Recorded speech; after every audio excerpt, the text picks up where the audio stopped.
July 2026 Indonesia, Australia থেকে New Zealand একটার পর একটা দেশের বিমানবন্দর থেকে উড়ান দিচ্ছে মোদিজির বিমান। ঠিক তখনই বেজিংয়ের গ্রেট হলে বসে নাকি ঘামছেন শি জিনপিং।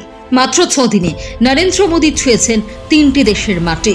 অথচ এই 2026 সালের প্রথম 7 মাসে শি জিনপিং নিজের দেশ ছেড়ে বের হতে পেরেছেন মাত্র একবার, তাও আবার মাত্র 2 দিনের জন্য উত্তর কোরিয়ায়। কিন্তু কেন পৃথিবীর দ্বিতীয় বৃহত্তম অর্থনীতির দেশের পরম শক্তিশালী শাসক আজ নিজের রাজধানীতেই কার্যত বন্দী? মোদিজিকে সত্যিই কোনো যুদ্ধ না করে, কোনো বুলেট না ছুড়ে শি জিনপিংকে তার নিজের ঘরের ভেতরে অবরুদ্ধ করে ফেললেন। স্ট্র্যাটেজিক্স এক্সপার্টরাও মনে করছেন ভারত খুব বুদ্ধিমত্তার সাথে চীনকে উপযুক্ত জবাব দিয়েছে। দাবার বোধে এমন এক কিস্তিমাত কিভাবে সম্ভব হলো? আজ আমরা বলবো এই ভূ রাজনৈতিক রহস্যের আসল গল্পটা। শেষ পর্যন্ত সঙ্গে থাকুন। গল্পের শুরুটা বুঝতে হলে আমাদের ডটস কানেক্ট করতে হবে। শি জিনপিং এর এই গুটিয়ে যাওয়ার পেছনে কোনো জাদুমন্ত্র নেই, এর পেছনে আছে চরম অভ্যন্তরীণ অস্থিরতা। বেজিংয়ের রাজপ্রাসাদে বসে তিনি এখন হয়তো প্রতি মুহূর্তের সামরিক অভ্যুত্থানের আতঙ্কে ভুগছেন। আন্তর্জাতিক বিশেষজ্ঞদের ধারণা, চীনের কমিউনিস্ট পার্টির অভ্যন্তরীণ পরিস্থিতি এই মুহূর্তে সবচেয়ে খারাপ। নিজের ক্ষমতাকে আজীবন ধরে রাখার জন্য জিনপিং চীন এবং সেনাবাহিনীতে বিশাল শুদ্ধি অভিযান চালিয়েছেন। নিজের গদি বাঁচাতে হঠাৎ গায়েব করে দিয়েছেন প্রতিরক্ষামন্ত্রী লি শ্যাংফো এবং পররাষ্ট্রমন্ত্রী কিং গ্যাংকে। এখানেই শেষ নয়, চীনের পরমাণু ক্ষেপণাস্ত্রের মূল নিয়ন্ত্রক রকেট ফোর্সের শীর্ষ কমান্ডার জেনারেল লি ইউচাওকেও দুনিয়া থেকে সরিয়ে দেওয়া হয়েছে। এত বড় বড় সামরিক কর্তাদের এভাবে নিখোঁজ হয়ে যাওয়াটা স্বাভাবিক নয়। বেশ বিরক্ত লাল ফৌজের সাধারণ সেনারা। বেজিংয়ের ক্ষমতার অলিম্পে এখন গুঞ্জন শি জিনপিং আর তার নিজের সেনাদেরও বিশ্বাস করতে পারছেন না। ইতিহাস সাক্ষী আছে, যখনই কোনো স্বৈর শাসক তার সেনাবাহিনীর সেনাপতিদের বিশ্বাস হারান, তখন রাজধানী ছেড়ে বাইরে যাওয়া তার জন্য আত্মঘাতী হয়। জিনপিং ভালো করেই জানেন, তিনি যদি দীর্ঘ সফরের জন্য দেশের বাইরে যান, তবে ক্ষুব্ধ জেনারেলরা যে কোনো মুহূর্তে বিদ্রোহ করতে পারেন। একটু পেছনের ডেটা দেখলে বিষয়টা আরও পরিষ্কার হবে। 2013 থেকে 2019 সালের মধ্যে শি জিনপিং প্রতি বছর গড়ে 12 থেকে 14টি দেশে সফর করতেন। 2021 সালে কোভিডের কারণে তিনি পুরো বছর দেশের বাইরে পা রাখেননি। 2022 থেকে 2025 সালের শেষ পর্যন্ত তিনি মাত্র 26টি আন্তর্জাতিক সফর করেছেন, যার মধ্যে রাশিয়া, ফ্রান্স বা কিছু মধ্য এশীয় দেশ ছিল। বিশেষভাবে 2025 সালে তার সফরের সংখ্যা ছিল মাত্র হাতে গোনা কয়েকটা। আর 2026 সালের প্রথমার্ধে তিনি জুন মাসে কেবল তার সবচেয়ে নিরাপদ প্রতিবেশী উত্তর কোরিয়ায় সফর করেছেন। কিরগিজস্তানে হতে যাওয়া এসসিও সামিট, ভারতে ব্রিক্স সামিট কিংবা আমেরিকার মতো গুরুত্বপূর্ণ সফরগুলো তার পরিকল্পনায় ছিল। কিন্তু অভ্যুত্থানের ভয়ে জিনপিং নাকি বেইজিংয়ে থাকায় নিরাপদ মনে করছেন। বিদেশি নেতাদের বেইজিংয়ে ডেকেই তিনি দেখা করছেন, নিজে বাইরে যাচ্ছেন না। সেনাবাহিনীর এই ক্ষোভের সাথে যোগ হয়েছে চীনের নজিরবিহীন অর্থনৈতিক ধস। চীনের অর্থনীতির মূল চালিকা শক্তি ছিল তাদের রিয়েল এস্টেট বা আবাসন খাত, কিন্তু এই খাতের 2 সিংহভাগ অংশীদার এভারগ্রান্ড এবং কান্ট্রি গার্ডেন এখন পুরোপুরি ডুবে গেছে। তাদের হাজার হাজার কোটি ডলারের ঋণ খেলাপি হয়েছে, যার ফলে ধুলোয় মিশে গেছে সাধারণ মানুষের কোটি কোটি টাকার সঞ্চয়। ওদিকে চীনের তরুণদের মধ্যে বাড়ছে বেকারত্বের হার। চরম অর্থনৈতিক ও সামাজিক অস্থিরতার কারণে বিদেশি বড় বড় কোম্পানিগুলো চীনকে কিন্তু আর নিরাপদ মনে করছে না। চীনের ওপর থেকে তাদের অর্থনৈতিক নির্ভরশীলতা কমাতে চাইছে। ঠিক এই সুযোগে গ্লোবাল সাপ্লাই চেইনে দ্রুত এগিয়ে আসছে ভারত ও ভিয়েতনামের মতো দেশগুলো। টেক জায়ান্ট অ্যাপল কোম্পানি তাদের আইফোন উৎপাদনের অন্তত 25% ভারতে স্থানান্তর করার বড় প্রজেক্ট হাতে নিয়েছে। দেশের ভেতরে যখন এই পরিমাণ অর্থনৈতিক আগুন চলছে, তখন শি জিনপিং এর পক্ষে বিশ্ব ভ্রমণ করে কূটনীতি করা একেবারেই অসম্ভব। আর ঠিক এই মহা সুযোগটি লুফে নিয়েছেন ভারতের প্রধানমন্ত্রী নরেন্দ্র মোদী। মোদীজির এই বিদেশ সফর বিশ্ব রাজনীতিতে এখন highly active multi country tours. আমরা যদি মোদীজির 2026 সালের সফরের তালিকাটি মনোযোগ দিয়ে দেখি, তবে এটা কেবল কিছু দেশের সাধারণ ভ্রমণ নয়, এটা আসলে চীনকে ঘিরে ফেলার সুনির্দিষ্ট মাস্টার স্ট্রোক। বছরের শুরুতেই ফেব্রুয়ারি মাসে প্রধানমন্ত্রী মোদী মালয়েশিয়া ও ইসরায়েল সফর করেন। দক্ষিণ চীন সাগরে চীন প্রতিনিয়ত মালয়েশিয়া, ফিলিপাইন এবং ভিয়েতনামের মতো দেশগুলোকে হুমকি দিয়ে আসছিল। এমন পরিস্থিতিতে ভারতের মালয়েশিয়া যাওয়া এবং সেখানে ডিফেন্স ও ট্রেন চুক্তি চীনের জন্য কড়া বার্তা। এর মাধ্যমে ভারত সরাসরি চীনের শত্রুদের সামরিকভাবে শক্তিশালী করছে। অন্যদিকে ইসরায়েলের সাথে ভারতের পার্টনারশিপ প্রযুক্তি এবং প্রতিরক্ষার জন্য অত্যন্ত জরুরি।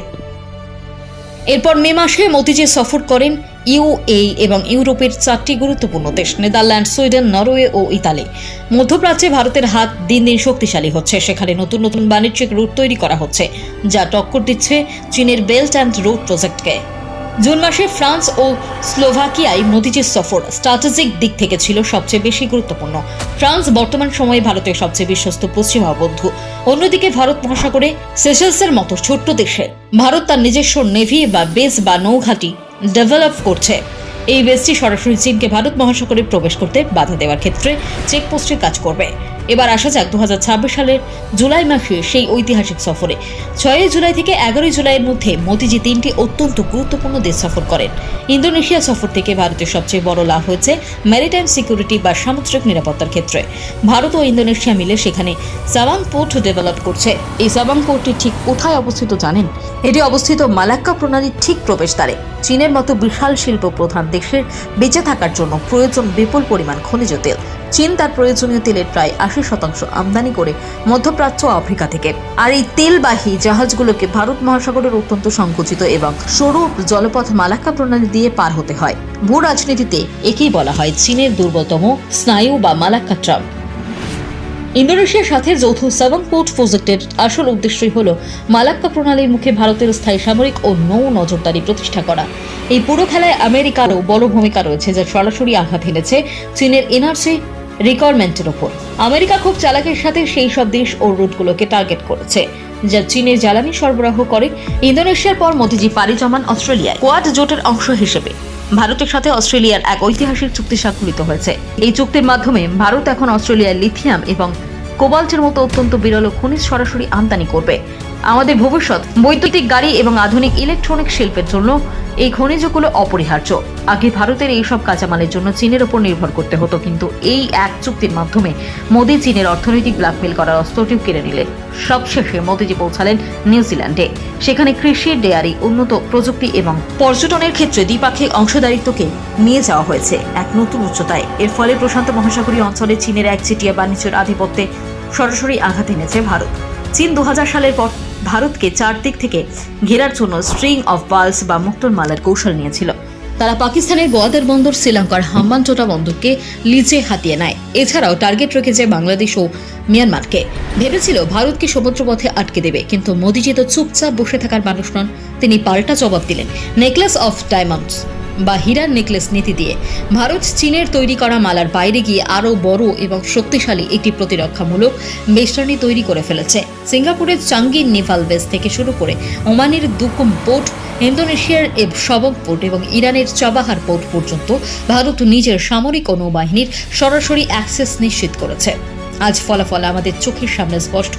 চীন যেসব দেশে বিলিয়ন বিলিয়ন ডলার বিনিয়োগ করে বন্দর বানিয়েছিল, সেই শ্রীলঙ্কা এবং পাকিস্তান আজ অর্থনৈতিকভাবে কোণঠাসা। শ্রীলঙ্কার হাম্বানটোটা পোর্ট চীনের হাতে গেলেও তারা সেখানে কোনো বড় বাণিজ্যিক বা সামরিক সুবিধা করতে পারেনি। অন্যদিকে পাকিস্তানের গোয়াদার বন্দরে চীনা প্রকৌশলী ও নাগরিকদের ওপর একের পর এক হামলা হচ্ছে। স্থানীয় বিল্ট বিদ্রোহীরা চীনের এই বেল্ট অ্যান্ড রোড প্রজেক্টের বিরুদ্ধে রাস্তায় নেমে সশস্ত্র প্রতিরোধ গড়ে তুলছে। আজকের দিনে দাঁড়িয়ে যদি আমরা পুরো ছবিটাকে এক সুতোয় গাঁথি, তবে একটা বিষয় পরিষ্কার হয়ে যায়। চীন সবসময় ছোট ও দুর্বল দেশগুলোকে ঋণের ফাঁদে ফেলেছে, কিন্তু ভারত সেই দেশগুলোকে সমমর্যাদা দিয়ে এক নির্ভরযোগ্য অংশীদার হিসেবে পাশে টেনে নিয়েছে। ফলে আজ যখনই চীনের অন্যায় আধিপত্যের বিরুদ্ধে কোনো দেশ আওয়াজ তুলতে চায়, তারা ভারতের দিকে বন্ধুত্বের হাত বাড়িয়ে দেয়।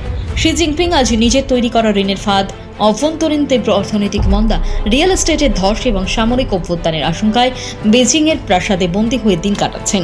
অন্যদিকে নরেন্দ্র মোদী বিশ্বমঞ্চে ঘুরে ঘুরে ভারতের জন্য তৈরি করছেন নতুন নতুন অর্থনৈতিক করিডোর। প্রশান্ত মহাসাগরীয় অঞ্চলে চীনের একচেটিয়া রাজত্ব ভাঙছেন। ভারত এখন দুনিয়ায় নিজের এজেন্ডা নিজেই সেট করছে। কূটনীতিতে দাবার বোর্ডের এই খেলা নিয়ে আপনার ব্যক্তিগত মতামত কি? ভারত কি সত্যিই চীনকে তার নিজের চালে কুপোকাত করতে পেরেছে? আপনার গুরুত্বপূর্ণ মতামত অবশ্যই নিচে কমেন্ট করে আমাদের জানান। ভিডিওটি ভালো লাগলে শেয়ার করতে ভুলবেন না। চ্যানেলে নতুন এসে থাকলে অবশ্যই সাবস্ক্রাইব করুন। আজ আপাতত এই পর্যন্ত। দেখা হবে খুব শীঘ্রই পরবর্তী কোনো বিশ্লেষণে। Thank you for watching. জয় হিন্দ।